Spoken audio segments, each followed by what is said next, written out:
Hi, friends. Welcome back to The Rabbit Hole, if you're familiar with my voice, or History for Weirdos, if you are not. I'm Dani. I'm the host of the Rabbit Hole podcast, but I'm joined here with friends from History for Weirdos. So, Stephanie, do you want to introduce you guys?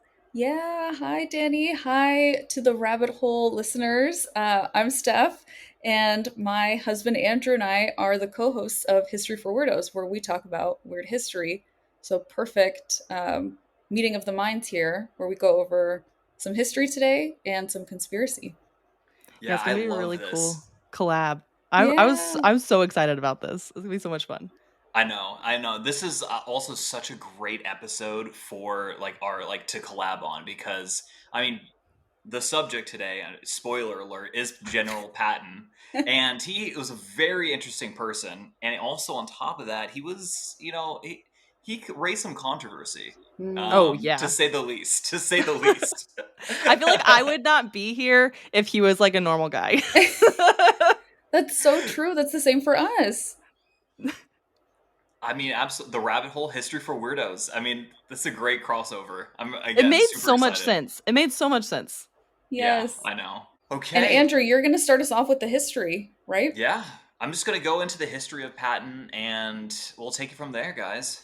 Straight Yay. into it. Sounds Okay, let good. me get my notes up here. Okay, excellent. So, well, first of all, Patton was, I mean, he was an interesting person. He was an enigma of a human being.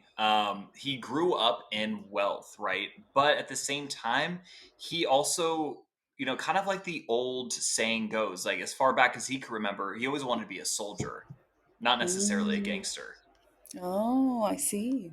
So let's just dive right into his life. So Patton wasn't known for just his military genius alone. He also had a fiery temper, a brash demeanor, and his mysterious death has sparked debates, legends, and even conspiracy theories, right? So, half the reason why we're here. Okay, so General George Smith Patton Jr. entered the world on November 11th, 1885. This is fittingly the day that we would later celebrate as Veterans Day, Wow. right here in Los Angeles County, in this town of San Gabriel. Oh yeah, I forgot he was born out there. Yeah, exactly. His dad was a really big deal. He was the first mayor of the city of San Marino here in LA Wow. as well, and kind of like this big deal lawyer. And I mean, he had some really interesting family roots. So kind of just like a couple of them here was his grandfather was actually a colonel who was a fierce warrior, though, on the side of the Confederacy during the Civil War. And he also had a great uncle who notably died at the Battle of Gettysburg. Hmm. Oh, wow. Yeah. So he's kind of steeped in this military tradition. He grew up with Hmm. it, and that was like his thing. So, I mean, I even wrote here my notes. He was like, he's surrounded by tales of bravery, heroics, and military glory. So, I feel like in a way he was either born to be a soldier or was indoctrinated to be one. But either way, it was kind of in his DNA a little bit. I So, Yeah. was reading, and you might get here, Andrew, but I was reading that he wanted to be a soldier because he didn't know how to like read or do math very well as a young kid. Because his Hmm. dad, I don't know if are you headed there? I don't want to yeah, steal your yeah. thunder. I mean, Okay. I was just gonna make it a side note, but basically, no. You're absolutely right. His dad didn't allow him to go to school until he was 12 years old, and so he barely eventually gets into a military academy. But yeah, West Point. But yeah, he was not academically gifted. Let's just say that. There's a little Hmm. theory there though, too. So his dad didn't trust the school system. That's why he didn't send him to school. Like he Do didn't we know trust this. why his dad didn't trust the school system? I don't know why, but so the Department of Education wasn't created yet, so I'm wondering if Mm. like banking before the Federal Reserve, if like the schools were all different. I mean, schools are different now too, but like schools would teach different things and They're more maybe independent, yeah. right, maybe they didn't trust what the schools were teaching at that local school until he was 12, right? And then he went to school. Oh, wow. So he was behind. Yeah, but he caught up really fast cuz he got into West Point. That's true. I mean, I think he scraped by the skin of his teeth, but still, I mean, yeah, he But still he got did in. it. Yeah. He did Hmm. it. And that wasn't his thing, right? Academics weren't his thing. I mean, though, I will say he was obsessed with reading about ancient or older commanders like Julius Caesar, Napoleon, Mm. Hannibal. It's funny, he kind of reminds me a little bit of like Pyrrhus of Epirus, who was this like 3rd century BC Hellenistic general, and he was just like super laser focused on being like the greatest soldier general ever, because he was like, yeah, he was like the great nephew of Alexander the Great, or like he Oh had some wow. sort of familial like connection, and he Hmm. was just like, I can't describe it, but it's like almost like just this singular narrow focus where like nothing else mattered. He was just like, I'm here to be a really good soldier, a really good general. Like I want to be the best. Right. And I feel like that definitely, like Patton was a little bit like that. He sounds like he romanticized it a little bit. I think he did. I think he did. I mean, that's just, I have no like evidence to support that whatsoever, but I mean, just based off of like the way he acted and his Yeah, I was gonna say career. based on his actions. Yeah. Yeah, exactly. I think it's easy to like be like, I'll make that assumption. His journey to military greatness, though, formally began at the age of 17. He enrolled at the Virginia Military Institute, and this was kind of the first time in his life where he had like intense discipline and like a regimented lifestyle, and that really just suited him personally. Like, and he would take that for the rest of his life. He would instill that sort of like martial prowess discipline to to all of his soldiers that he would command in the future. So this was like Mm. a really formative like point in his life. And then, a year later, that's when he transferred to the military academy at West Point. So arguably the most like prestigious army institution. Um, he did struggle academically, but he was really good at like horseback riding, military drilling, and fencing. In Wow. fact, yeah. So here's the crazy thing that like we often overlook in his story. He is actually an Olympian. What? Yes, I read about this. Yes, he competed in the 1912 Summer Olympics at Stockholm and at the pentathlon, or in the pentathlon, excuse me, and that covers riding, shooting, fencing, running, and swimming. Oh Is my this still a gosh. sport in the Olympics though? Like, do we know? I don't know. Oh no, we Like have the decathlon, but I don't know if that's the same Right. thing, or well, it's Like a definitely not the same thing. pentathlon? Yeah, let me see. pentathlon. I have to look this up. Yeah, I Yes. seriously doubt it. It is? Mm-hmm. Huh. Wow. But in the 2024 Paris Olympics, it was the last time that they were going to include it. It's because I Oh mean, how many shoot. people are riding and shooting and fencing and swimming and running? Yeah, all five. Huh. I'm gonna start training for the pentathlon. It's probably just like at the very least you'll be disciplined and you'll be in great shape. There you I So have go. ridden a horse one time my whole life. I don't know if I should just like go jump on a horse. like, I mm, know that would everything else I can figure out, but that's like the one hiccup here. How incredible to be Olympian level at all of those different skills. Yeah. Well, he got some points taken off, right? He did. So For his that's shooting. really interesting. Yes, you're absolutely right. So like his shooting score ironically brought him down, but here's the thing. He argued that no, he shot the bullet through the same hole, whereas the judges said he Oh. missed entirely, which, looking back at it, he might have been right. The judges ruled against him, but he could have just been that good. Um Mm-hmm. and he is so obsessed, and he really gets results, like throughout his entire career. So it kind of leads me to believe that maybe there is something there to it. But again, officially he did miss the target a few times. Okay. Yeah. Believe what you want to believe about it. Yeah, exactly. So we're here for his military career, right? So we're gonna Mostly. get right into it. So, oh yeah, mostly, or I am here, I guess. No, I mean I'm here for it too. Yeah.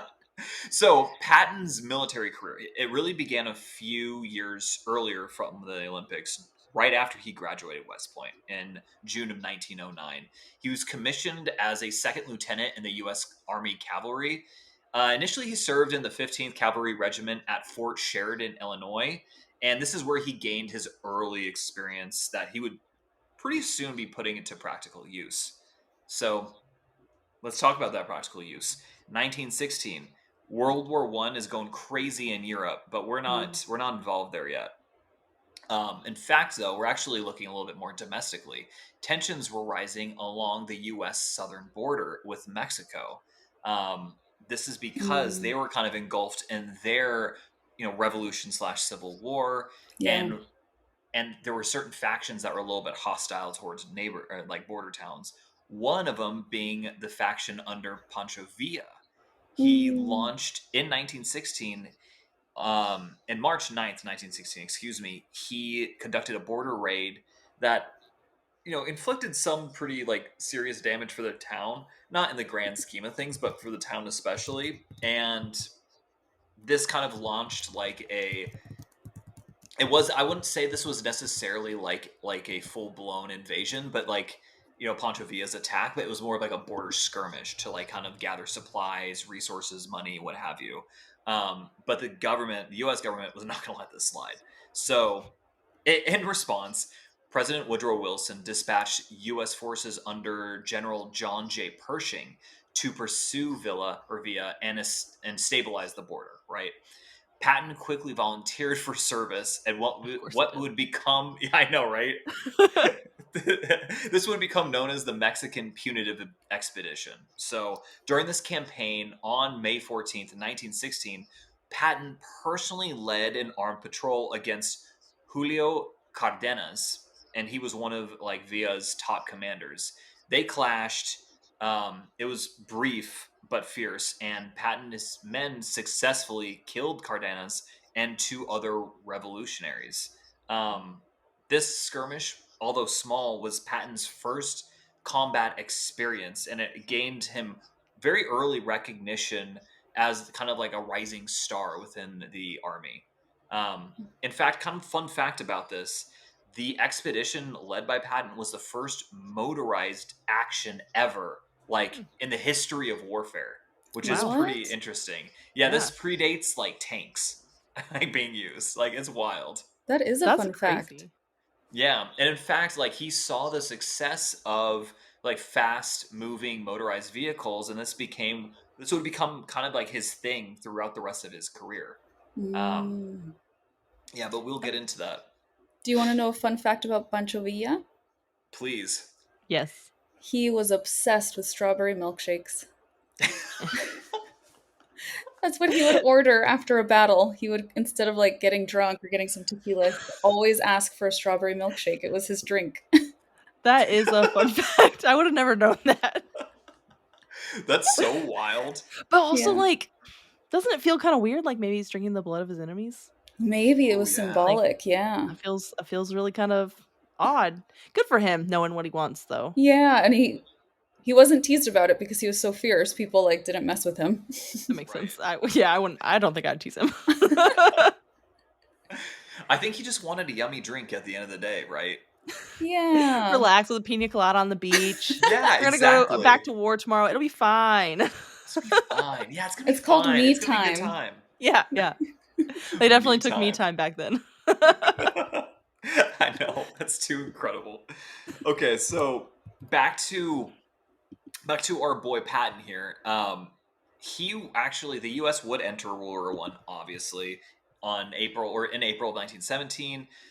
Patton once again joined General Pershing's American Expeditionary Forces, and they arrived in France on June 13th, 1917. Um, Initially, he was assigned some like admin work, but Patton wasn't about that life. He wanted a more active role. So, inspired by the French and British use of armored vehicles on the Western Front, Patton became a pivotal figure in establishing the American Tank Corps. By November 1917, he was deeply involved in organizing the first American tank training facility in Bourg, France. Um, he even like personally wrote manuals on tank tactics, emphasizing like aggressive maneuvers and rapid advancement. And ironically, this is the same methodology and the same philosophy that Hitler would use for his German army like 20 years later, like Oh, during their wow. infamous blitzkrieg tactics. Interesting. Yeah, Did he steal it from Patton? I don't know, but I mean, Hitler had a lot of respect for Patton. he did. He Mm. did. Like a He lot of feared respect. Patton Yeah. a lot. Yeah. And I that could see fear why. actually, yeah, that became a huge. I'll talk about that late. It's much later. Okay. It's during the Second World War, but it comes to a head, and the Allies use it to their advantage. I mean, yeah. Why would you Yeah, not? right. Yeah. So in September 1918, Patton commanded the American tanks at the Battle of San Miguel, a critical engagement during the Allies' final offensive of the war. So shortly thereafter, during the Meuse-Argonne offensive, which began on September 26, 1918, Patton was just a baller where he demonstrated this like extraordinary courage and aggression. So he personally led a tank unit into enemy lines on foot, like on foot, after his like vehicles became immobilized. He's like, Yeah. come on, follow me, guys. Like he's facing like heavy machine gun fire. Like people are like literally dying, getting shot and dying. And he's like just going through it. Wow. Unsurprisingly, like thank God though, like it didn't kill him, but he was shot. He got severely wounded in the leg. During this assault, he refused medical attention because, of course, and like because he wanted to be briefed by his superior officers. And then after that, he was like, "Okay, fine, I'll receive medical attention." But he had to This receive guy. the reports first. Yeah, I think this is why they have such high expectations for military members. Cause like you got guys like this that are like, well, yeah, don't worry, we're just gonna keep going, and then I'll do my, I'll debrief, and then I'll go get medical attention. And here we are, like in the regular military nowadays, and they're like, you can't suck it up and just do your brief. You're like, sir, my limb was cut off, and he's yeah. like, I don't care, get out there, rub some dirt in it, you'll be fine. Like Patton he set set the standard too high. unrealistic expectations for the rest of us. His He set it way priorities were too not high. right. Yeah. Oh man. World War One No, really messed us up. it really did. Yeah, those standards way too high. And you're like, come on, man. Right. Yeah, Like Danny. I mean, I can't even imagine like just being in the armed forces, then having those like ridiculously high standards. You're just like, it's not that bad. geez, it's not that bad. I Okay, mean, okay. they definitely get uppity about certain things, but not, I mean, they wouldn't make us go do our report before getting medical attention. Thank goodness. Not At today. least. I mean, General Patton would if I was under him though. He would Right. expect Yeah, some I mean, things. yeah, we're gonna go into some of his interesting behaviors like in a Mm. little bit. Yeah, because he was like he's a badass, but I think sometimes we'll see he takes it a little too far. Oh well, yeah. Yeah. I feel like if this is setting like any stage for what's to come, like yeah, we're getting Yeah, prepared. it just gets crazier, honestly. That seems reasonable. Yeah, but because Patton fought so bravely right during World War One, he did receive what was it, the Distinguished Service Cross and the Distinguished Service Medal, Good for him. and kind of like he was a little bit of a thought leader too, right? Because at the end of the war, he was like firmly established as one of like America's and even the world's honestly like early tank proponents and pioneers of that kind of way of fighting. And he was just known generally, right, for his like own personal brand as being brave, having relentless drive, and just like this absurd like determination to the point of like nothing will like tear him away. He's like I don't know, like a dog that has a scent. Like nothing's gonna stop that. I like how you call it his brand. His Yeah, brand. Very on brand for him. it's so on brand. I know. I think our the American like economy and the economic system as a whole is just like infiltrated my mind, unfortunately. Imagine telling Patton about his brand if you could talk to him. Oh my He'd be god! like, Can my you? what? Like, excuse Yeah. me? By the way, here's a Crunchwrap Supreme and a Baja Blast. Like, why don't you eat this and drink this? Let's see what happens. Let's just see where do we go from here? Danny, we have like Steph and I have this long-standing like running joke about like if we went to ancient Rome, I would go up to Julius Caesar and be like, and give No, him you would a not. Baja Blast and be like, bro, you got to try this. I'd have to learn like how to say that in Latin first. Oh, you'd figure it out. Yeah, I'd figure You'd it be out. so determined, you'd be fine. Yeah, exactly. I have a little bit of that determination, not as much as Patton, but a little Well, bit. none of us Like, can be like him. Let's be honest. Yeah. That's But so there's true, something though. so fun about thinking of historical figures drinking a Baja Blast. Like I really Right. think it would blow anyone's mind that's not from the modern world. I think you're missing an opportunity here. With Julius Caesar, you just bring him a Caesar salad. Oh my Like, God. come on. Why? Or like a That's Caesar true. wrap, like a chicken Caesar wrap. You're Chicken missing an Caesar wrap. opportunity. And a Baja Blast, fine. And a Baja But you have Blast. to, yeah. He'd be so confused and be like, "Oh yeah, by the way, it's not named after you. It's actually some random Mexican dude from like the early 20th century." But no, you don't even tell him that. He's named You say after like, you though. we named this after you. Yes, we named He doesn't have to know. these Just leaves straight up and lie about croutons. it. Yeah. Yeah, he'd be like, "Why?" I'd be like, "Don't worry about it, bro. It's chill." We know what's We coming. lost. You don't. Yeah. Yeah, you don't tell him the truth. You know, you gotta like build him That's up true. a little bit because you want him to eat Yeah. the salad. Right, That he is has to true. try it. Yeah, so Yeah, I think That's a he good would like it. strategy. That is a good strategy. So, if anyone has like any sort of time travel capabilities, let us know. the Vatican does. The Vatican. Ooh. So Ask the Okay. Pope. Yeah, ask the Pope. He I'm might be gonna down. ask him. He's American now, so Yeah. you know, I'll tell him like, if you don't let me do it, the White Sox suck. So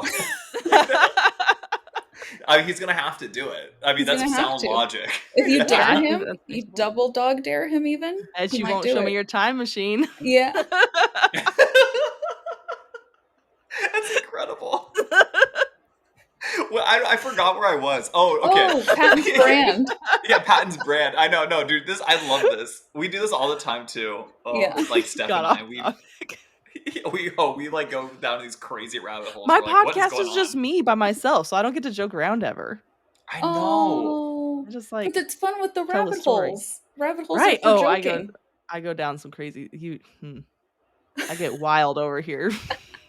And it's so funny too that like the first podcast that we ever collaborate with is one called The Rabbit Hole, because like I would say all the time on our show, like, "Oh, I don't want to go down that rabbit hole," or like, "Oh shit, we're going down this rabbit hole." That's why I named it the rabbit hole. Like, Yeah, because it's every perfect. time you talk about a conspiracy, they're like, "Oh, we got to go down the rabbit hole," and you're like, "Yeah."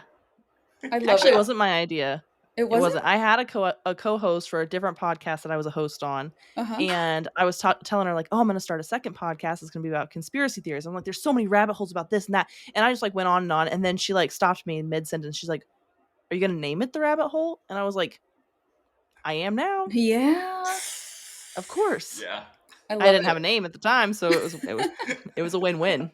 That's awesome. We got to learn some rabbit hole history. I love that. Okay. Well, Oh, but let's tell go us back about to Patton's Patton brand. history. Yeah, sorry. Yeah. I know. We went way off. Okay, so no, dude. I mean, I love this stuff. I feel like that's part of the fun, you know. It is, yeah. Okay, so Patton, we're past World War I now, right? The world is like trying to recover from the Great War. Spoiler alert: you're gonna have a rough time, guys. It's not gonna be easy. It's not gonna. Yeah, it's not gonna be. You're going through some more tough times, and then even more tough times after that. But like throughout the 20s and 30s, like in general, there was a the defense budget. Like, get this, guys, get this. The U.S. defense budget was actually shrinking. Oh, I can't imagine a world like that. I know, a world where we don't have $1 trillion going to the DoD in a single year. That's because they didn't know crazy. World War II was coming yet. Right? If they had That's known. true. If only they would have been bulking up. That's actually fair. Yeah, that's true. So he basically he becomes a little bit of a thought leader during this time, and so Patton predicted that future wars would rely heavily on speed, armor, and decisive aggressive action rather than like the static trench warfare of World War One. Another spoiler alert: he's 100% right. So he became increasingly known during this period, even more so for his discipline and demanding personality, both professionally and personally.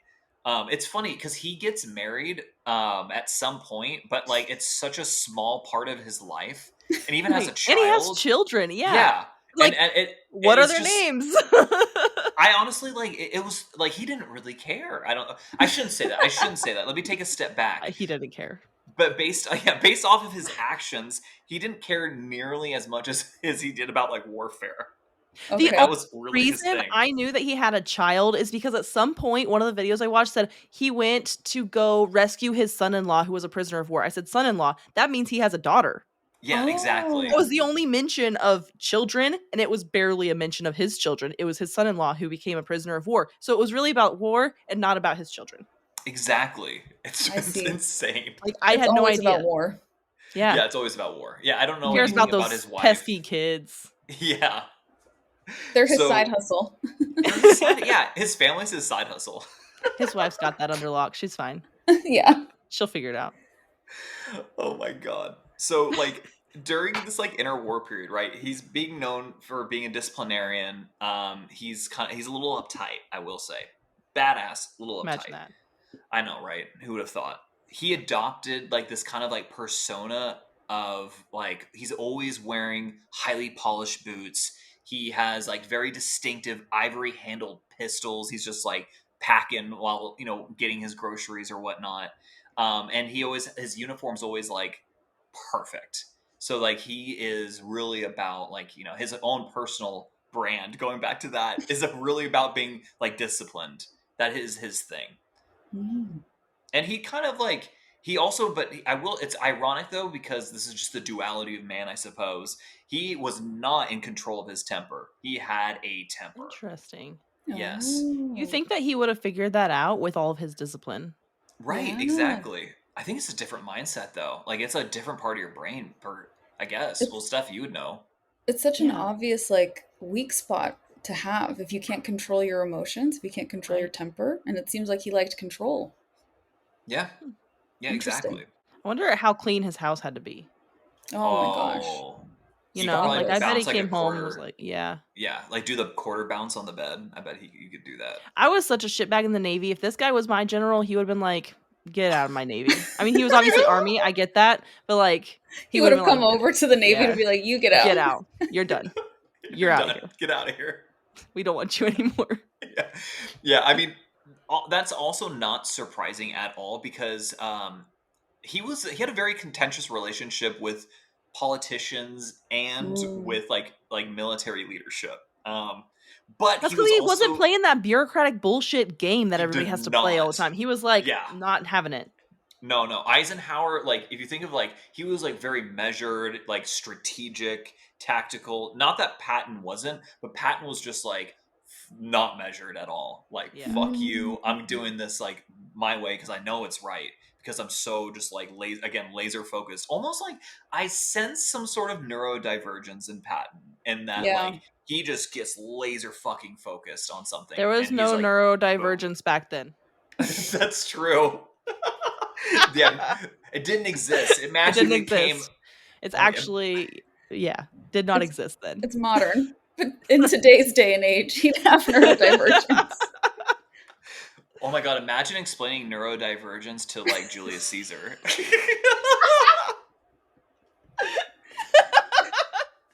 Eat this Caesar salad, let us talk about something. We're going to share our hyperfixations with you. Yeah, let me tell you about a podcast and be like, what's a podcast? Be like, oh, it's kind of like a radio show online. What's a radio show? What's online? And you just have to go, like, just keep on going back. It's like you're hearing somebody in your head talk to you, but they're not there. That's amazing. My god. We would, like, freak him the hell out. I think he would, like, think we're demons. I'm gonna kill myself. Like, I can't. I'm done. I don't need to wait to be, like, killed. I gotta go. I also I gotta do myself. I suspect we would all get on Patton's nerves as well. He would shoot us too. He'd be like, you are the ones telling my story right now. I know, he would hate it so much. So undisciplined in your telling of the story. Yeah, that is very accurate. Oh, man. But that's why we love, like, the rabbit hole. That's why we love History for Weirdos, you know? Exactly. Luckily, he's not here to yell at us about it. Yes. That's true. I know. Well, you know what's also kind of interesting about Patton, and by interesting, I mean not great, is that he held very deep prejudices, most notably against Black people. Of which is course. I think that unsurprising. tracks for the time, though. I think that we do have to take into consideration the time, like, and his grandfather, who was, Oh yeah, like, we have to Yeah. take it it into, makes like, sense. like everything, like, leading up to where he's at. Like, yes, do we agree with that? No. But the timing and his history, it does make sense. It makes the It most sense. does It's equal yeah. racist Yeah. Patton. Yeah. Yeah. Yeah. Like the duality of man, right? Yeah. I think what's interesting too is like despite or even probably perhaps because of these controversies, Mm, Patton was like a deeply influential figure within the military. mm, Because again, he was this thought leader of like, okay, it's going to be aggressive, fast-paced, armored warfare. That is going to be the future. That will get us ahead. That will like let us win. Because during this interwar period, like Dani, you're absolutely right. Like the military isn't modernizing. The military is still like a World War One military. Though that will like change pretty drastically, I think, in the early 40s. So I heard, and this has a little bit to do with what we're talking about, and not really General Patton, but I heard somebody else talking about our military specifically in the U.S. and how like they honestly thought that horses would be on the battlefield forever, and so they don't modernize until they're like absolutely forced to. So even like after World War I, like you're kind of seeing things are changing, but they're like, nope, we've always done it this way. So like mm, the military has always had this mindset, and we hear about it even now when you join the military. But like we've always done it this way, so we're always going to do it this way, which is not the truth. We all know that. But so going into World War II, I don't think that they were thinking about modernizing. Patton was, but I don't think like as a whole the military was. hmm. Mm, I think That that they makes were sense. still on this mindset like we're going to probably need a cavalry right. because they had, and that I think that was a little bit controversial on Patton's end as well. And I don't know for sure, this is just my own opinion, is that he was like, we're going to use tanks and we're going to be aggressive and we're going to do this. And they're like, no, we're still trench warfare. And he's like, are you guys paying attention to the world? Like Yeah. it's not going to be like that. But they weren't, or they like we'd always done it this way, so that's how we're always going to do it, which Hmm. was not the case in World War II. I know it's kind of crazy to think about like that was their methodology and that's like the same century that we were born in, which is wild to think about.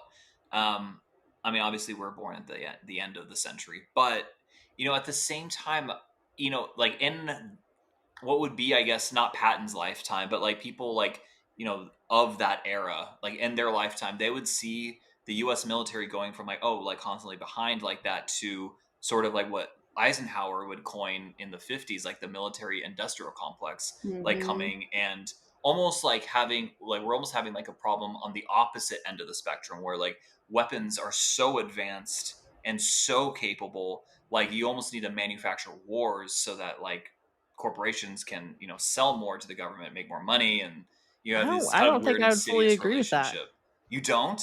Because when I was in, our planes were from the 1970s, and Oh Mm. shit. they just sunned down that aircraft in March of 2025. Like they That's just sunned down, wild. and they had That's been talking interesting. about getting rid of the aircraft since like 2012. But I mean, like the 1970s, 1980s is when these aircrafts were built originally. And yes, like the technology inside got upgraded, but like when I joined, we were still running like Windows 98. That's And Wow. I joined in 2013. And I didn't get to the Oh, squadron until 2014. wow. So, So they continue that tradition of being yeah, behind. like like yes, I think you're right on the money that there are companies building things way far in advance. I think that we are still behind in implementing those things in Mm, in the actual military, whereas like contractors are implementing those things all over the place. that makes sense because they have that more is freedom to do so. interesting. Yeah, less Yeah, bureaucracy. Right. exactly. Interesting. Okay, so it's a little bit layered, a So, little more nuanced. yeah, sidebar, sorry. No, that's No, great. that's really interesting. Information. Yeah. So, you know what? Like, I think this is perfect because now let's just get right into World War II, Let's Patton. do it. Let's. I think this is like the perfect time to do it. So he had a super aggressive leadership style, right? I think that is very like on point On and brand. kind of like in our faces at this point. Mhm. So what's really interesting, and this is actually like part of World War II that I mean, to be honest with you, I'm actually not a big World War II guy. Interesting. Yeah, I know. I'm a little. It's a little bit because I feel like everyone is, but Mhm. it's never. I actually really like Patton. And I've always been interested in him, but World War II as a whole, weirdly not like super interested in it. It's probably because I'm an ancient history guy, Oh like yeah. through and through. Though I will say, like the Cold War has been fascinating me lately. Mhm. But anyways, yeah. Speaking of sidebars, don't want to go down that rabbit hole. I could go on and on about World War II, but we shouldn't. Yeah, I know. We'd probably be It here gets like all day. dangerous. Oh Well, yeah. some things that I've been reading about lately. I haven't even started an episode for my podcast yet because I'm like, I don't know if I should. Ooh. I think I should. Oh, Maybe I won't. intriguing. We'll see what happens. You'll have to send us some Sometimes, of what have you been reading. Oh yeah, yeah. yeah. I'm I'll really send it over. curious. Okay, good. So, okay, World War II, Patton. We're gonna be the first like thing he's involved with is the Allied invasion of North Africa, Operation Torch. Again, I actually didn't know a lot about this at all. November 8th, 1942, Patton commanded the Western Task Force, which successfully landed around 35,000 ish troops near Casablanca in Morocco. Hmm. Despite like their initial resistance from Vichy French forces loyal to the Nazis, Patton quickly secured Casablanca. Like the next, oh, actually, just like a few days later on November 11th. Oh wow. Wow. Yeah, he was not messing around. So, following some of these early successes, Patton assumed command of the U.S. Second Corps in Tunisia in March of 1943 after it had been defeated at the Battle of Kasserine Pass the prior month before Patton took over. Wow. They were struggling a little bit. Patton introduced his strict discipline and insistence on like rigorous training and being in shape, quickly revitalized the Second Corps, and then contributing significantly to the eventual Allied victory in Tunisia by May 13th, 1943. And what's crazy is like he's fighting against like Rommel, right, who's like a field marshal in the German army, Mhm. and he was like he himself is also a badass. Like that guy was like a brilliant military commander, and like Patton is just going at it and winning, which is pretty amazing. Um, so Patton's, and I'm kind of just like I could go into this longer, but like we could probably be here all day. I'm just kind of Right. covering like the highlights here. His next major assignment came shortly thereafter, July 1943. He was placed in command of the U.S. 7th Army during Operation Husky, which was Hmm. the Allied invasion of Sicily. Oh yeah. Mm. Yeah, they landed at Gela, Sicily on July 10th, and they advanced quickly inland. He just his forces like swept aside like any Axis forces that stood in their way, and he pursued like retreating Axis forces, eventually capturing the key city of Palermo on only like less than 2 weeks later on July 22nd. Wow. Yeah, he was crazy. He worked fast. Yeah, he worked really fast. I definitely like seeing the way he operates. I see why he was a big fan of Julius Caesar because like they were all about speed and efficiency. Mm. Really interesting. So they oops, I already wrote that. They got Palermo July 22nd, and then even marched all the way to the city of Messina, and captured it on August 17th. Which is kind of crazy too, because like that city has played an important role in like warfare in the central Mediterranean for like thousands of years by this point. So it's really interesting actually like hearing that, like saying Messina and not thinking of like a Roman army or a Carthaginian army or something like that. No, General Patton. Yeah, Yeah. General Patton, just a couple thousand years later. It's awesome. So his tenure in Sicily was marked with a bit of controversy. Um, between military hospital visits on August 3rd and again on August 10th, 1943, Patton slapped two American soldiers. This guy. Accusing them of cowardice and malingering, unaware that they were suffering from what we now know as PTSD. Oh. Yeah, they had shell shock. But he looked at Shell them and shock, he was like, nothing's wrong with you. And so one of the guys, he literally ripped out of bed. yeah. It was He was bad. like, "You're fine. Get up." Oh Yeah, my he was gosh. pissed. He's Yeah. like an immigrant mom.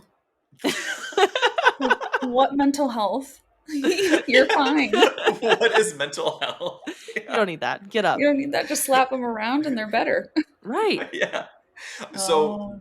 this really pissed off Eisenhower. So he was like kind of like the Mm. supreme commander, and he actually privately reprimanded Patton, and he temporarily removed him from his command because of his outbursts, so to speak. Wow. He was like, "You're a little too hard for this military." Yeah, exactly. Also, unsurprisingly, Patton was kind of like butting heads with a British general, General Montgomery. I love that Oh, name. yeah. And again, Montgomery and Patton, I don't think could have like more differing like ways of fighting battle, their methodologies, even like their personas. Patton was fiery, all about action and like being decisive, whereas Montgomery was a little bit more cautious, reserved, and like really Mm. loved planning every single detail of like, let's say, an invasion. That would be annoying. Like, let's just Yeah. go. Yeah, exactly. You couldn't have like just more differing ideologies just buttoning heads against each other.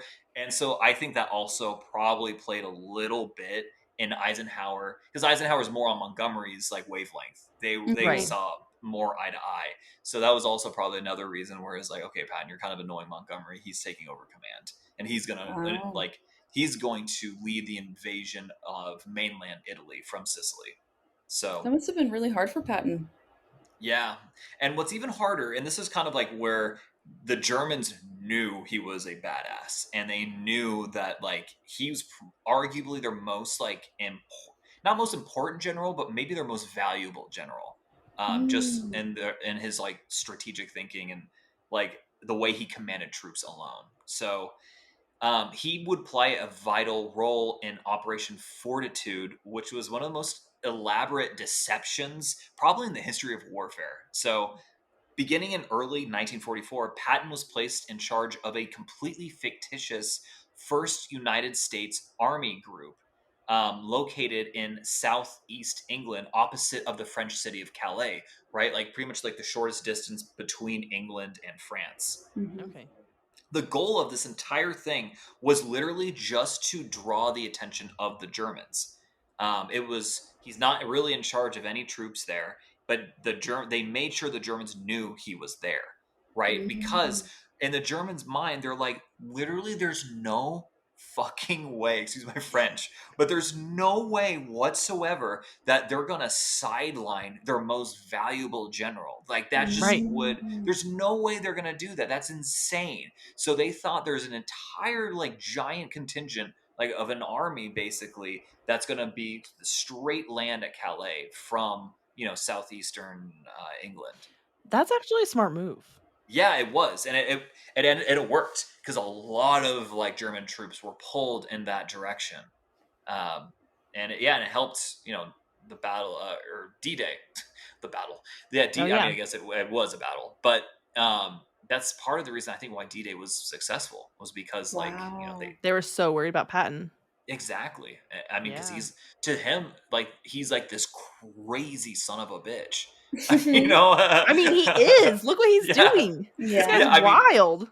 They're like, we his gotta nickname follow was like him. yeah, his nickname was Old Blood and Guts. Like, Oh my gosh. okay, if you're into video Old blood and games, guts is there. yeah, he reminds me of the Doom Slayer from like the Doom video games. If you're at all familiar with that series, he kind I of am not. reminds me of that guy. It just never stops. Like he can't possibly stop. Nothing I wonder if he will ever get in his way. slept. Oh my Like, did he gosh, yeah. sleep? I think he was just Yeah. up constantly. Or was he one of those dudes that could just get like 3 hours of sleep and be completely fine? He's Yeah. doing meth. Just like Oh yeah, he going. could have been. Just going constantly. Yeah. There's And just no running way. off like his rage. Yeah. Yeah. Right? Meth and rage. And that's what he's doing out there on the battlefield in World War II. Yeah. Yeah. No wonder they're like, okay, bro, rehab. Yeah, rehab. So I'm sorry, that was no, that's amazing. Okay, so D-Day landings, they're successful, right? Patton, he returned to active frontline command.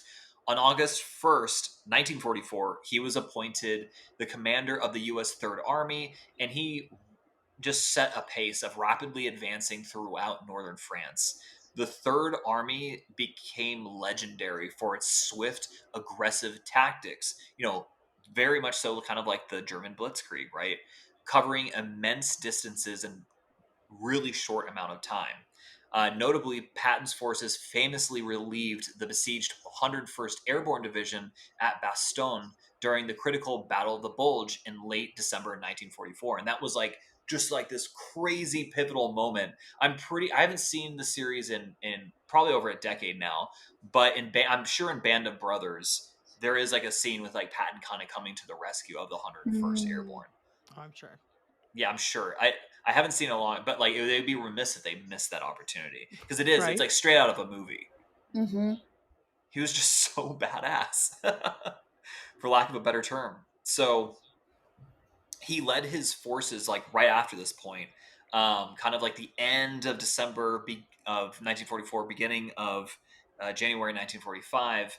He marched his troops through like 100 miles of brutal winter conditions, like turning the tide of Germany's like final major offensive in Western Europe, basically essentially like crushing it. Okay.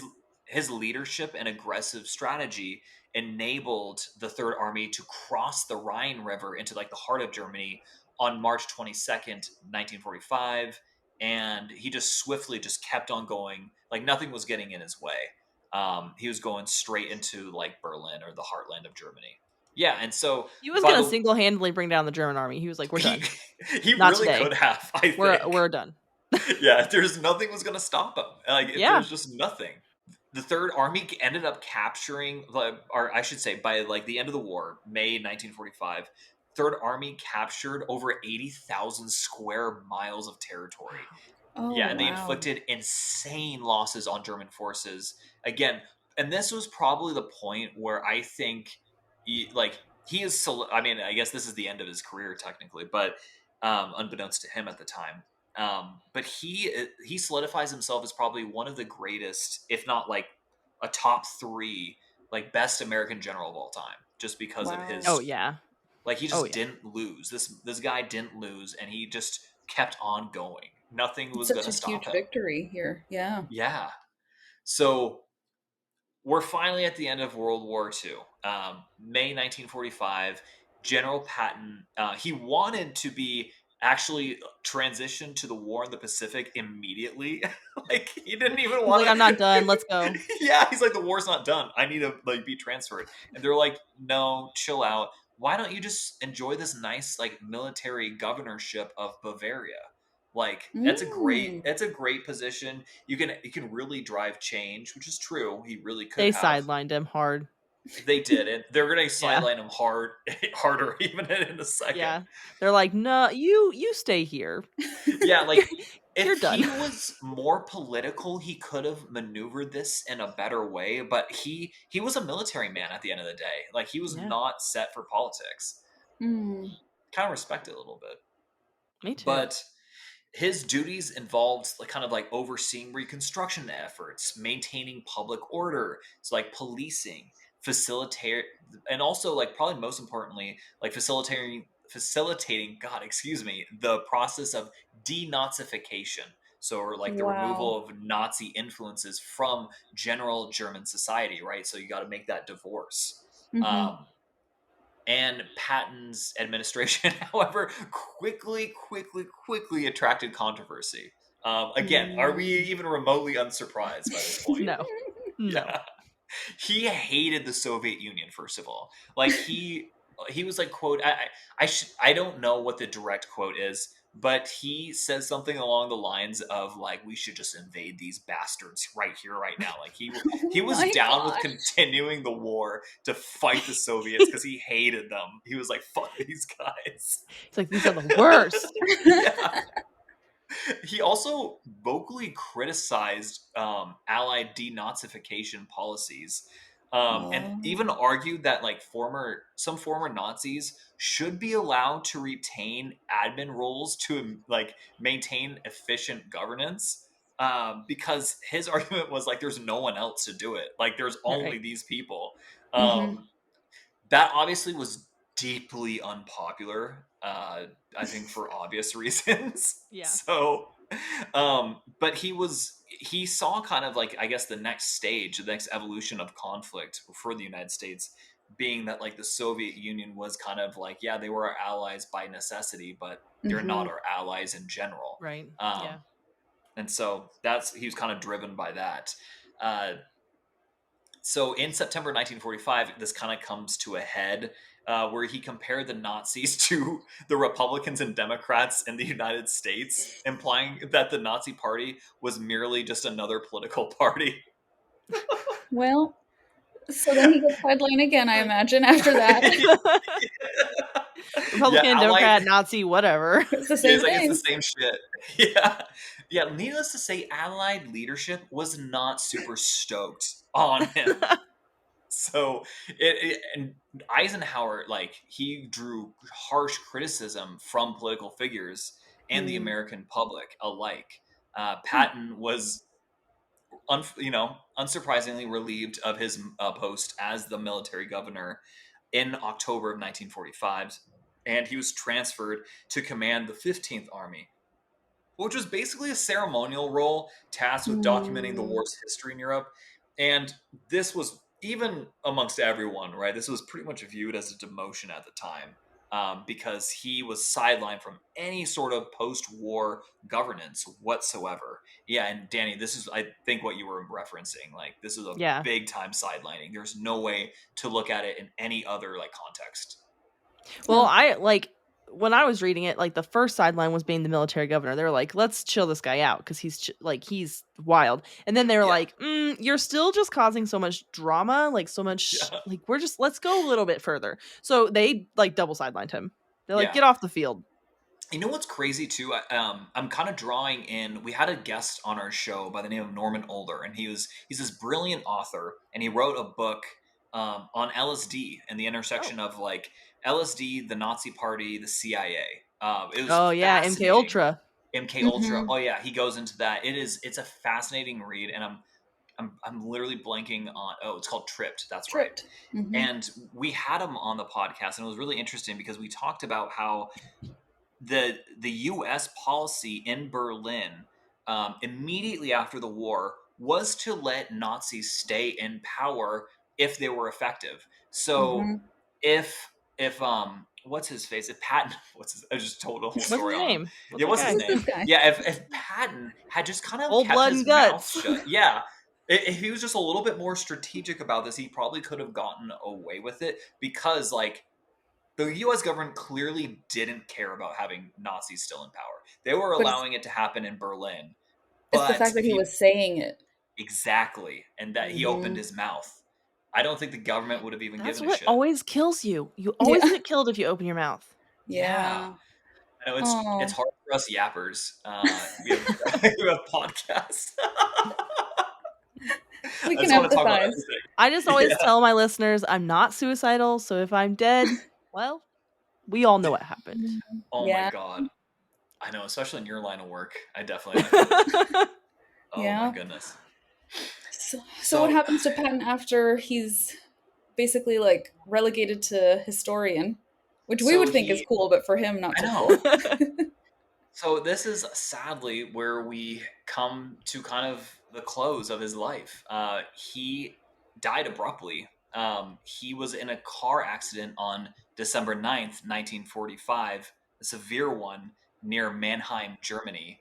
Um, while he was in a service car, his staff car, a 1938 Cadillac limousine, where they collided at kind of a low speed with a U.S. Army truck driven by just like a sergeant.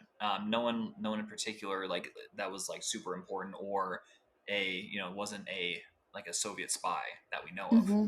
But despite this kind of relative minor impact, he severely struck his head. And again, because like at the time, these cars don't have crumple zones like we do today. So like they're made of like steel. So if you hit something, even at a low speed, you can, you can kind of hit the, the dash or whatever, and you can get some severe damage. And that's what happened to him. He didn't die right then and there, but he had a broken neck, and he had paralysis from the neck down. So it wasn't, prognosis was pretty bad from the beginning.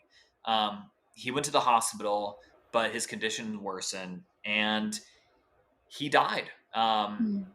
He in his sleep on December 21st, 1945, and he was 60 years old. So Wow. this has sparked, it was a very unexpected death, obviously, and it has sparked a lot of rumors, speculation, and conspiracy theories that persist to this day. And Dani, I'm done. I'm done with my story. Like, and I think I'm going to hand it off to you, because I think this is your realm of expertise. This Let's is talk. Tell us. This is where I Yes. come to, my time to shine.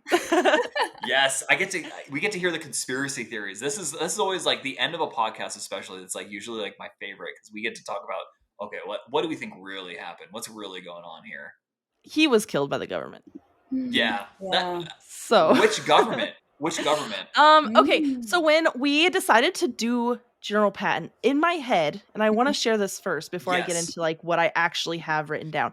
In my head, I had looked into it months ago, and I was like, oh, General Patton was outspoken about the Nazis coming to America under Operation Paperclip, and he was going to basically like blow the lid off this thing, and that's why they killed him before he could say that. And then I was doing my research, and I was like, wait a second.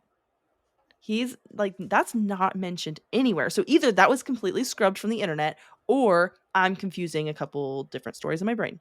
Okay. We don't know. So it doesn't have anything to do with Operation Paperclip, which I was surprised by.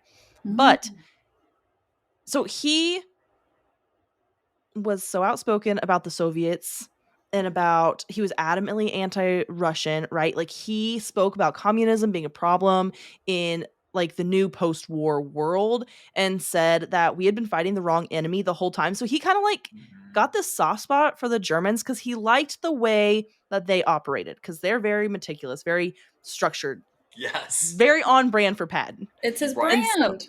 Exactly. Yeah. And he loved it. And honestly, like the way that he was doing things was very much the way that the Germans were doing things, which I think is why the Germans had such a respect for Patton and the way that he was doing things, because like he was very much German. Very German. Yeah, very German in the way he did things. Good that he wasn't born German. Right. Yeah, screwed. Exactly. I know. But he also like had so much pull. He was this well-respected general. So like if he kept speaking out, people were going to listen, is the concern. So he didn't see the need for denazification, which is what you were saying. Like he wanted to keep everybody in power. So that's where like the theory in my head that I remembered looking up, and this theory, I was like, he didn't want the Nazis to come to America, but here in every source I found, he was like totally fine with the Nazis. So I was like, I don't know. I confused the things.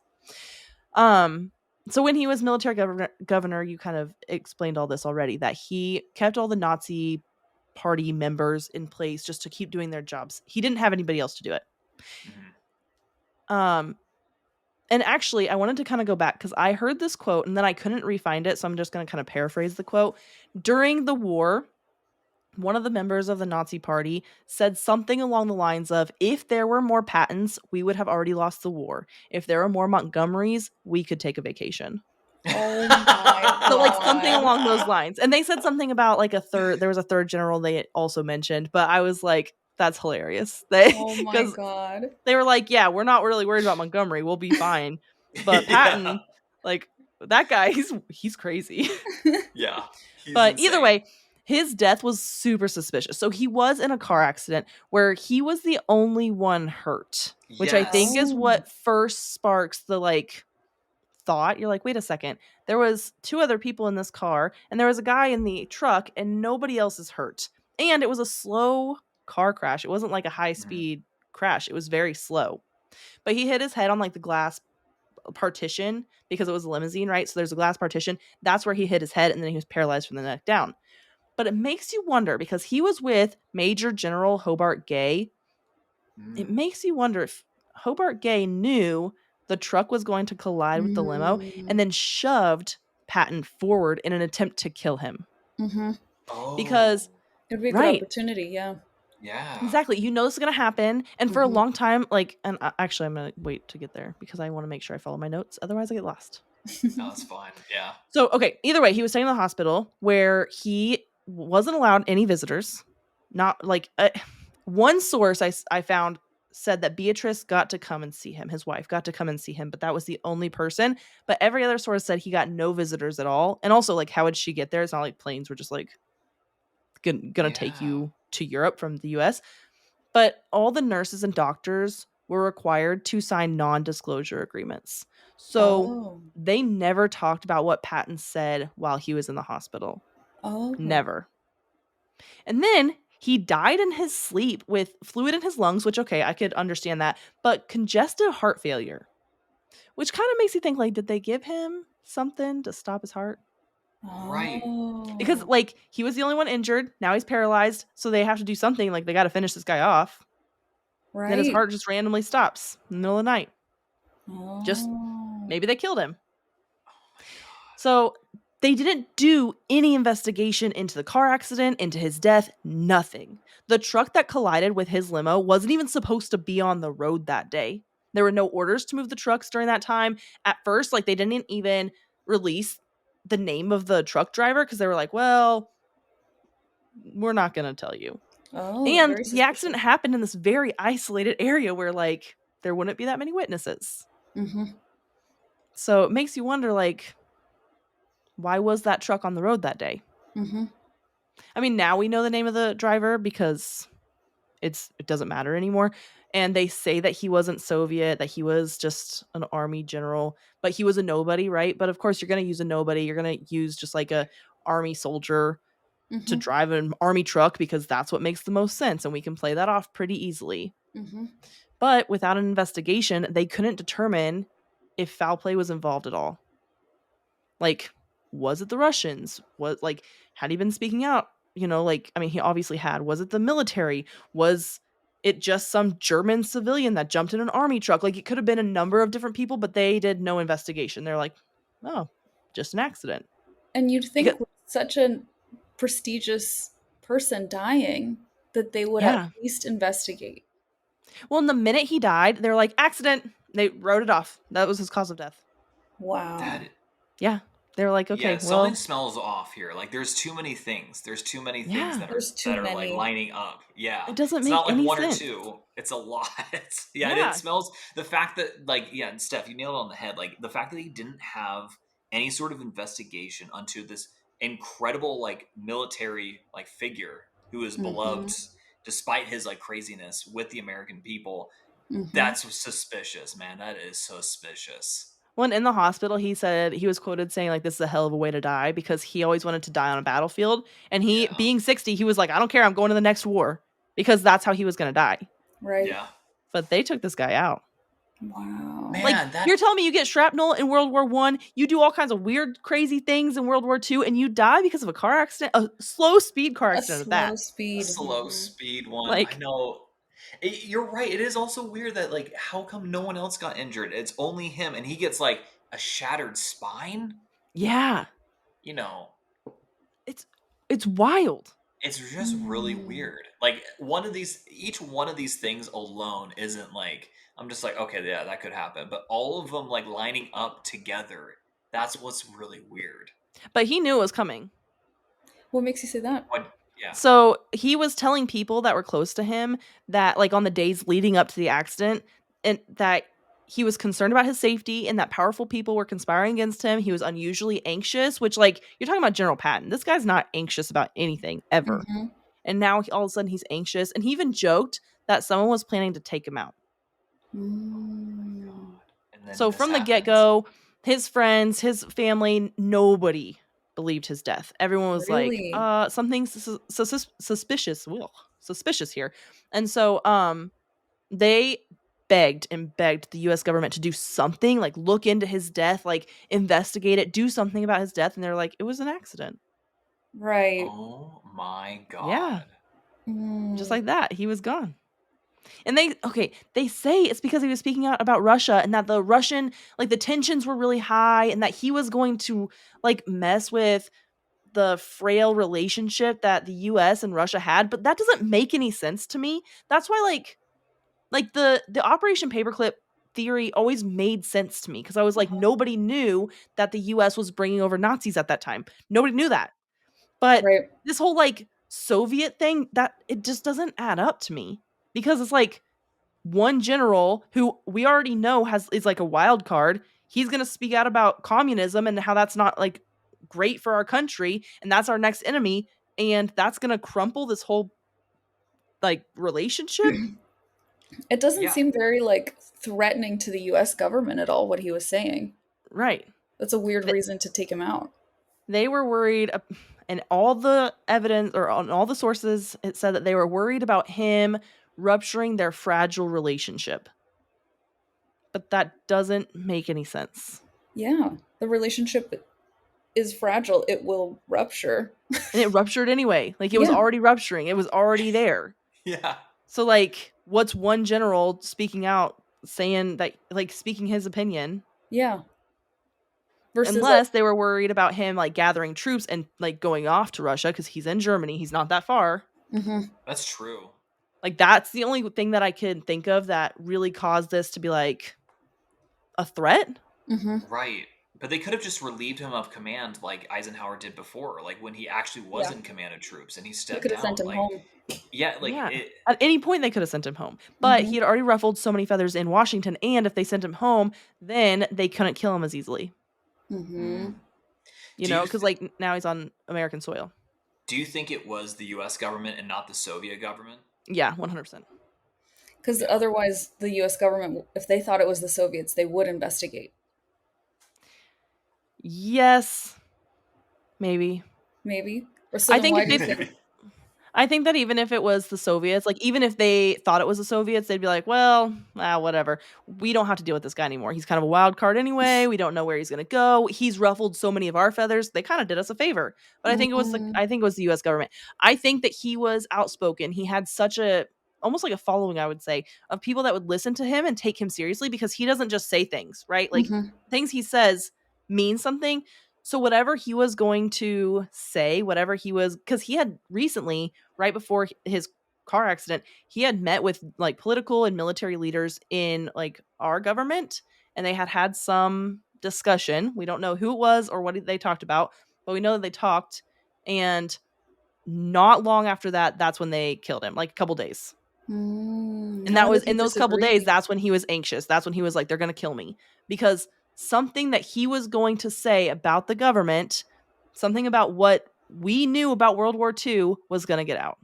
Mm.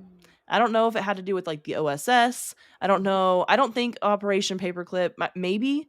Mm-hmm. Like, I think it was bigger than that, even. Like, he Mm. knew some things and he was going to just Yeah, start he's not going to speaking. be quiet. Because he was a patriot through and through. Like, Yeah. he was like old school, like, I'm for my team and we're going to win this thing. So whatever he was going to say, they needed to shut him up. So this is like a convenient story, right? Oh, he was outspoken about the Soviets. I Yeah, don't it think just Right. that's doesn't true. make sense. Yeah, it makes No, it zero makes no sense. sense. Mm-hmm. So Like it's any not just thought process. the death, but the reasoning behind the death, even. Yeah. So the death was suspicious. They for sure killed him. Uh-huh. Like, I think But there's the so much reason evidence. why, yeah, the reason why Yeah. we don't know. I mean, we could speculate all day. What do you know about the guy that was in the car with him? I don't know anything about Mm. Hobart Gay. I think if I had to take a gander, he was trying to work his way up the ladder.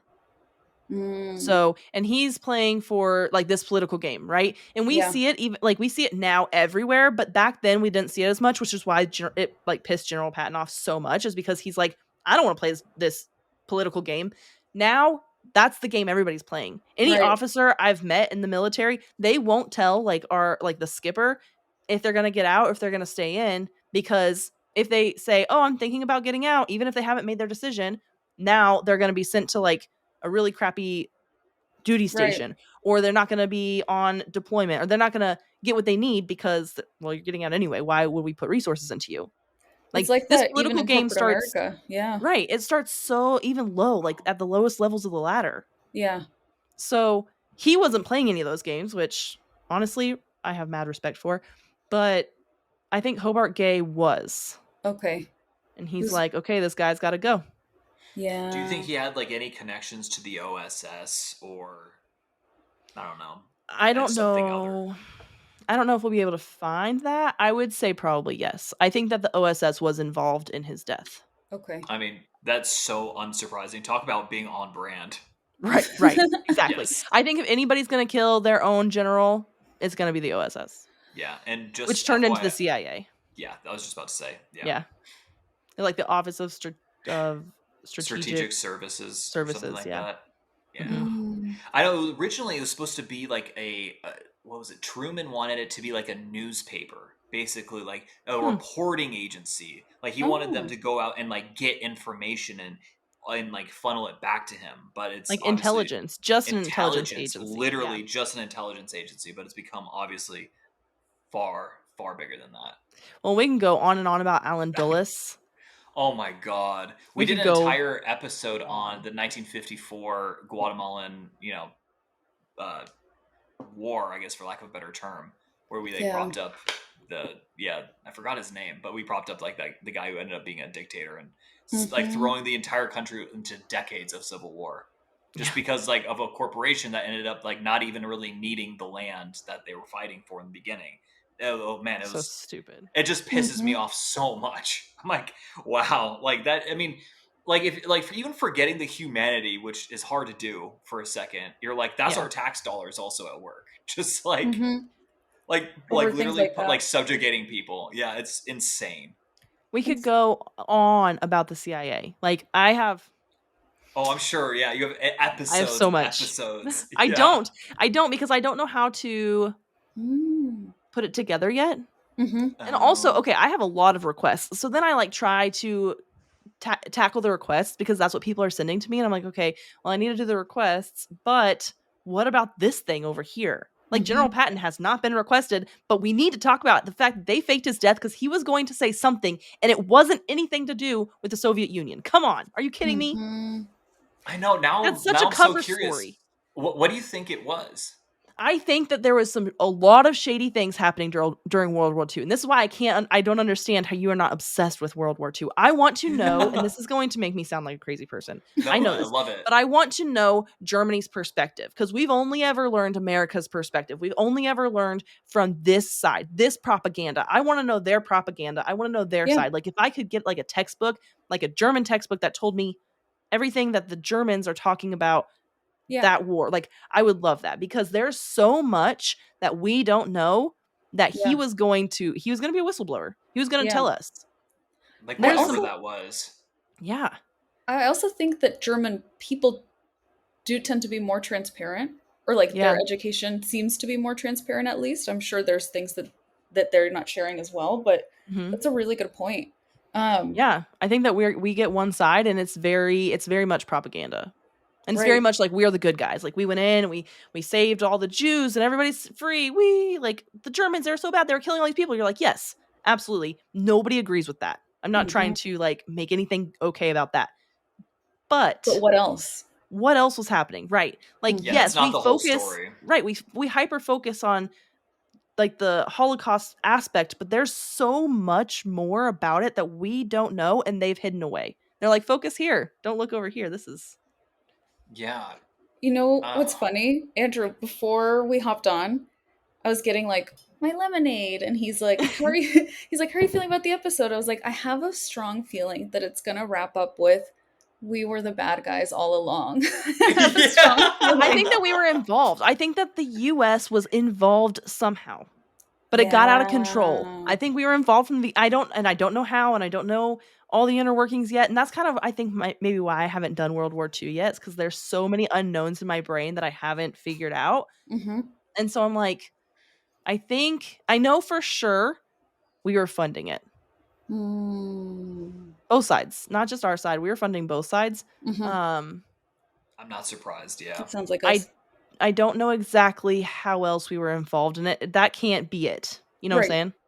right.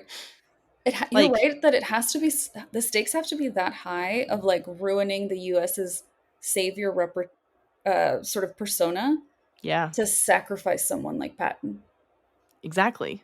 Right? And That's a big he risk. knew, and he wasn't supposed to know, I think. I think that he found out something he was not supposed to know, which is why they're like NDAs for all those nurses and doctors, which is not unheard of. Mm-hmm. My dad's grandpa, when he died, he had a guy in the room that was like, I'm just gonna sit here just in case he starts to speak. Because if he started to say something on his deathbed, they had to kick him out because he was delusional a little bit, and he knew some things that he was never supposed to talk about. Oh, wow. And so they were Okay. like, so that to me isn't like a bunch of red flags, except what was Patton doing that's so top secret? Like he wasn't doing anything. Yeah, He he got found demoted. something out. Right. Right. He found Mm-hmm. something out that he wasn't supposed to know. I mean, yeah, you're right. Like Mm. his kind of like behavior after the war, right? Like he's speaking out against like the Soviets. He's like talking about like he's almost sounding a little bit like a Nazi sympathizer, right? And it's Exactly. like Yeah. you're like, what is happening here? What is going on? I wonder if it was his proximity to so many former Nazi officials that somehow got him the information. Yeah, and he was like helping to rebuild, and he was like in the heart of it. Yeah. So he got to see, to your point earlier, Dani, he got to hear their side, Yeah. their perspective on things. And Yeah. you know what's interesting to me? Mm. And maybe it shouldn't be. Maybe it like is totally normal, and maybe I'm just a skeptic. Um, in Germany, you'll be prosecuted for denying the Holocaust, Yeah. which I'm like, okay, Mm-hmm. why? Like What that if you're feels kind just of cuckoo? dramatic. Mm-hmm. Like we're going to prosecute you. We're going to put you in jail if you said that the Holocaust did not happen. Not that it I don't even not even that it didn't happen. That it didn't happen to the extent. Mm-hmm. Mm-hmm. Yeah, and that is If you weird. Like disagree to with any part of the narrative. Yeah, then yeah, you're Okay. prosecuted. Yeah. So and I that I'm don't. like, To my knowledge, there isn't anything other than that that is like illegal in Germany, like in terms of Otherwise, they free have speech. freedom of speech. yeah. Yeah. Mm. From what I understand, I don't know much about German politics or German laws, but This actually would have I'm been sure we really have a German interesting. listener. If you are listening from Germany, write in and tell me because I have to Yeah, know. Yeah, tell please. us.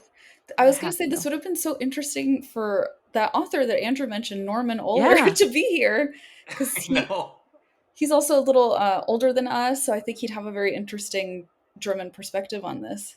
Well, and all the propaganda, like everything that they were like distributing during World War II, it's all Hmm. gone. Like I mean, it went crazy. Like it's some of That's not in the a museum material somewhere? is What? illegal to have. But now I want to see it. Exactly, me too. Because I'm like, why is it illegal? Wait a Yeah. second, what does it say? What does I it hate say? this. This is Right? maybe Because why I don't go down conspiracy theories because now I'm like, I need to know. I need to know. I need and to there's know. I You know? that's the hardest part is like there's so many unknowns, and so Yeah. I try to leave it open ended because I'm not trying to tell you what to believe. Right. Right. I'm just here are the conspiracies, and sometimes like there's multiple conspiracies and they contradict each other. So Right. I give you all of them, and I'm like, you decide. Hmm. But There's different did we land on the perspectives. moon? But did we land on the moon? Right? Oh, Like I mean, there's so much. that's it's what you were just saying, Andrew, is why I struggle, but people seem to like it when we do like an unsolved mystery in history, Right. is Yeah, They because do. it's really hard for me to not have that, like, answers. yeah, my brain is like, you will now not sleep for 2 days Oh, thinking I have about dreams this. about it all the time. That's why, and I Wow. think yeah, that's where I'm at with World War II is because I don't have enough information, and I think that maybe it's me. I'm a little bit of a control freak. I think that anything I can get my hands on still just isn't enough. You know, like I need Mm. something from that other side. I need that information. Have I you know. I ever considered going and doing like field research? Yes, except everything's illegal there. Right. So Damn then that. what? That's so annoying. Right. Like you can't just outlaw history. Like, They can and they can Mhm. but they change it and they do do. it all the Ah, time. that really pisses me Wow. off. They do it Yeah. all the time. What about in other countries that were occupied by the So Nazis? I I don't know. So I don't think it's illegal everywhere. I think that it would be hard to find. So I would basically need somebody to be like, hey, I know a guy, or Mm-hmm. I am a guy. Mm-hmm. Like, I've got some information you need to see. And I would be on the next flight, probably not the next flight, but I'd be flying to whatever country that is for me to meet up with the guy to read the information. Mm-hmm. Yeah. Because that's the information that, and even if it contradicts our stuff, like, that's what I want to know. Absolutely, yeah. Like, I don't care about like the official narrative. Like, I want the truth. That's all I care Exactly. about. I just want the truth. And I And think so Yeah. I that's a try lot of to people share don't the get that. narrative because I'm like, here's the narrative, here's what they're telling you to believe. Mm-hmm. And here are the 18 reasons why it's not true. Mm-hmm. Yeah. Which, I mean, we all know the U.S. government has our best interests in mind and would never lie to us. Ever. Right? Not even one time. Never. Not even one time. Not even Not one even time. once. Jeffrey Epstein definitely did not have a client list. Yeah, he did not have a client list. He did not He just kill killed himself. He was There is no fine. war in Bossing Say, you know? Oh Like, my gosh. Wow. Sorry, that's an Avatar: The Last Airbender reference. They are batting 100. Like, those guys Yeah. over there, the government, they're just telling us all the truth. How special. We're so lucky. I We're know. so Just lucky like- to be. No other government is like our government. So true. I know. It's so fascinating. We talk about this all the time. That because my siblings are a lot younger. So Yeah. my brother's 21, my sister's 16. And I feel like we were the last generation that like fully got like spoon fed the propaganda of like the US is always right and always the good guys. Because my siblings don't seem to believe that. That's interesting. Yeah.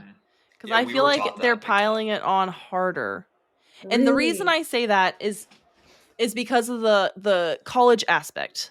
The college is just an at the university indoctrination. level. Yeah. Mm. It's just an indoctrination machine, right? Mhm. So if you weren't indoctrinated enough, K through 12, which you weren't, right? So that's why they're like, go to college, go to university, go get hundreds of thousands of dollars in debt, not knowing what you're going to do. And we're going to tell you exactly what to believe.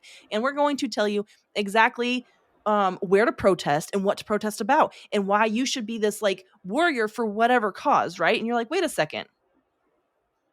I never stopped to think that maybe I don't agree with that cause. And then the people that do, they get like just beat down. Mm-hmm. Right. That's why like people don't speak out when they're like, oh, I don't fully agree with this. Yeah. But then it makes I you can't bad. say that because now I'm a bad person. Mm-hmm. Funny because my brother is college age, but he's a film student. Oh, So, yeah. like, he's just making movies and stuff. And his school is very artsy, I guess, is this the way of saying it.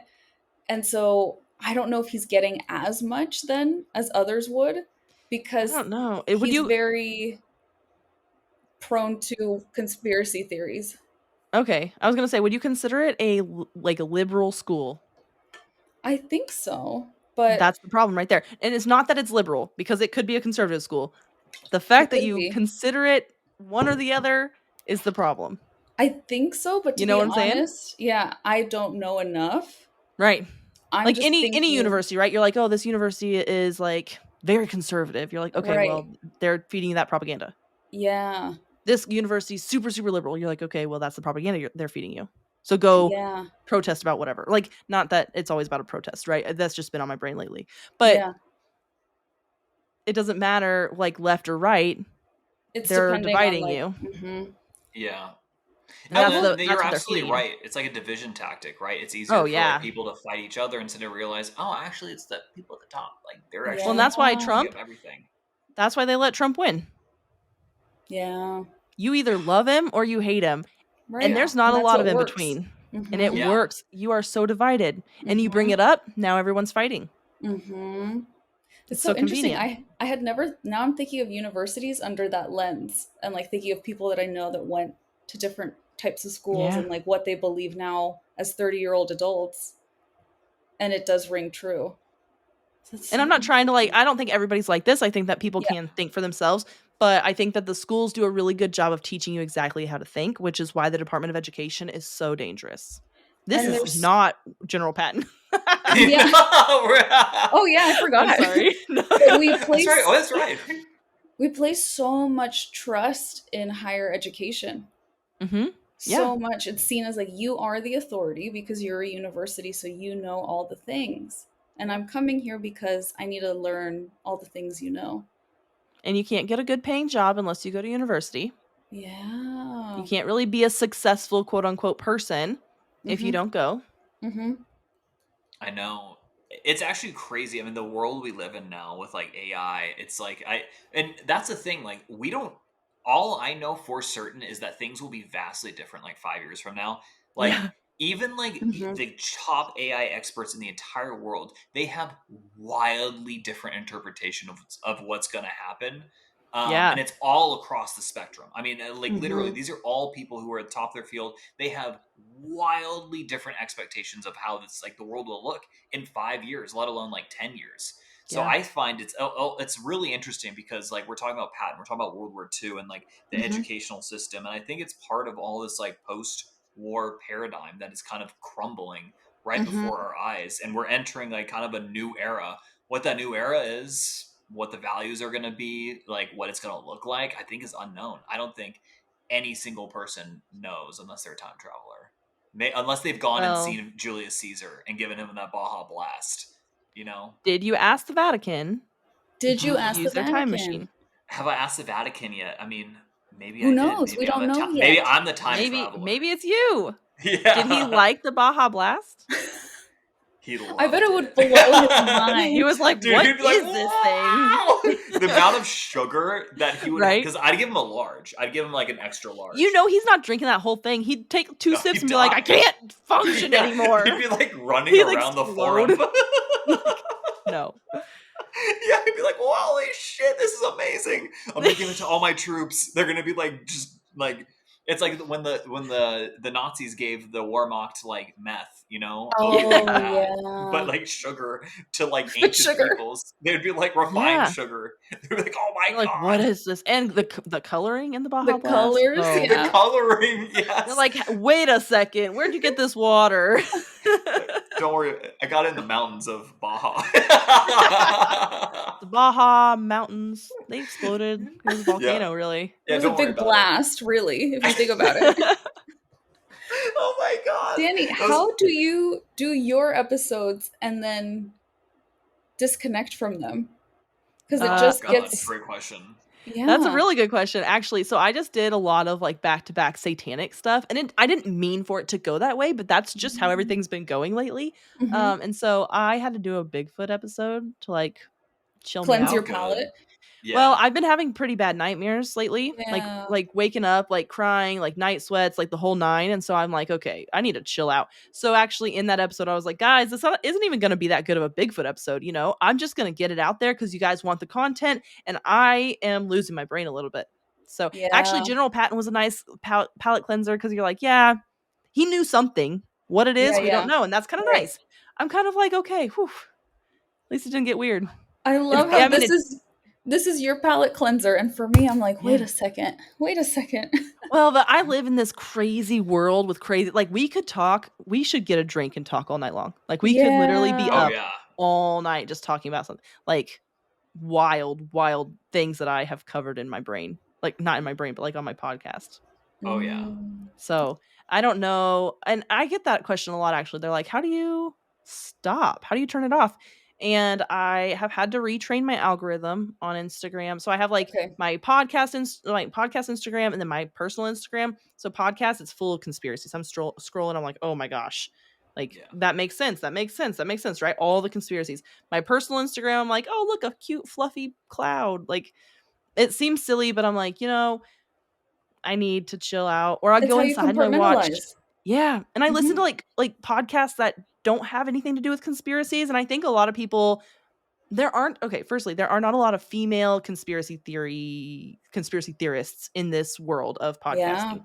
There are Right. some, not a lot. And Mhm. so I do things that females would do that males probably wouldn't. So they're like, "Oh, I'm a conspiracy theorist. I go and listen to other conspiracy theories." And I'm like, "Yeah, I listen to Two Hot Takes to listen to Reddit stories because I can't seem to make my brain shut down the way guys can compartmentalize. I cannot." Yeah. Or I go inside and my son's like, "Let's play Rough House." And I'm like, "Okay, let's play Rough House, buddy."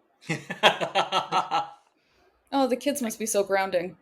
Oh Yeah, it really brings you back because like they don't care. Mm-hmm. They don't care about all that noise. They just like kind of quiet you down. Mm-hmm.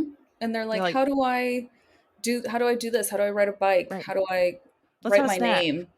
Yeah. And so then it's like, Yeah. okay, I need to like, but sometimes it's actually been really challenging. And that's probably one of the dreams that I have a lot is I've done a lot of like the Pizzagate stuff and like the ritualistic stuff with children. And then I go inside and I like play with my kids and I'm like, oh my gosh. So then when I'm dreaming about my children No. in ritualistic ways. And I'm like, they're going to come get them. So then I wake up like ready to kind of kill somebody. So that's been really challenging. Well, yeah, that's like your maternal instinct kicking Yeah. in, right? Your brain has absorbed all this data Mm-hmm. and now it's like trying to warn you, protect your offspring. Oh my gosh. So that's been challenging. So yeah, I did a Bigfoot episode, and I get like this sometimes where I'm like, okay, let's find something like a nice conspiracy. Yeah. A nice And so, conspiracy. yeah. So General Patton, that's easy. It's nice. Yeah. Easy one. Andrew did most of the work anyway. Yay. So yeah, It was my super pleasure. chill. I'm gonna Yeah. actually. I've been requested to do the Mountain Dew conspiracy. So you keep bringing up Baja Blast. I'm like, well, I'm gonna cover that like next week. Yes, Oh, that one. Wait, nice. hold on. Is that's the one where like every time they release a new flavor, there's something big that happens, like a Yeah. negative world event. Yeah. So like Yeah. Code Red, then 9/11 happened.